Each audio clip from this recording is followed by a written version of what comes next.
అంతే. అవును. మిగతాది అదే గడిచిపోయే జీవితం. అవును. ఇవాళ రోజున నువ్వు 1,00,000 సంపాదించినా దేనికి చాలట్లేదు, ముక్కు పక్కకి చాలట్లేదు. వెళ్తలేదు. ఇవాళ రోజున ఇంకోటి వాళ్ళేంటి, అప్పట్లో ఇంత వినోద విలాసాలు లేవు. ఎంటర్టైన్మెంట్ తక్కువ అప్పుడు. ఏ సినిమా టూరింగ్ టాకీస్ లో వచ్చే సినిమానే గొప్ప విశేషం. నేల మీద అంతే. కూర్చుని చుట్టలు తాగుతా పక్కన, ఆ చుట్టల స్మెల్ మధ్యలో నుంచి అదేది సోడా బుడ్లు సుయ్యి సుయ్యి వంటి సౌండ్లు సోడలో కొడతంటే అట్లాంటి వాటి మధ్యన సరదాగా ఎంజాయ్ చేసేసాం ఆ రోజుల్లో. ఇవాళ రోజున మొత్తం ఏసీలో వెనక్కి జారగల పడిపోయి 500 రూపాయలు పెట్టి టికెట్ కొనుక్కున్నా తృప్తి ఉండట్లేదు.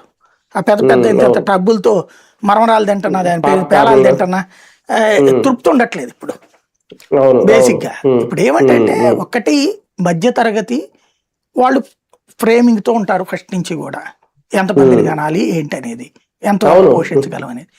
ధనవంతులు వాళ్ళ ధనానికి వారసత్వం లెక్కేసుకుంటారు. ఓ 10 మంది కొట్టుకుని చావాలని అళ్ళు కోరుకోరు. లేబర్ ఒక్కళ్ళే ఇదివరకటి రోజుల్లో కనేసేవాళ్ళు. తర్వాత ఏమవుతుంది, భార్య కూడా గనక కూలీకి అదే కనేస్తే భార్య ఎట్లా కంటానికి అట్ట కూర్చుంటే ఒక్కడి మీద ఆధారపడాల్సి వస్తుంది. ఇప్పుడు భార్యాభర్త ఇద్దరు కూలికి వెళ్తారు కదా, వాళ్ళలో ఇప్పుడు భార్య కూలీ ఆగిపోతుందని చెప్పి ఇబ్బంది పడుతున్నారు. ఇప్పుడు వాళ్ళకి బాబు గారు బోనస్ ఇస్తున్నారు, అంత మించలేదు. ఇంకోటి ఏంటంటే టీనేజ్ ప్రెగ్నెన్సీలు గురించి కూడా చెప్పుకొచ్చాను నిన్న. అవును, పెళ్లిళ్ళ గురించి కూడా చాలా మంది పెళ్లిళ్ళే చేసుకోవట్లేదు, వెనక ఎందుకని మీరు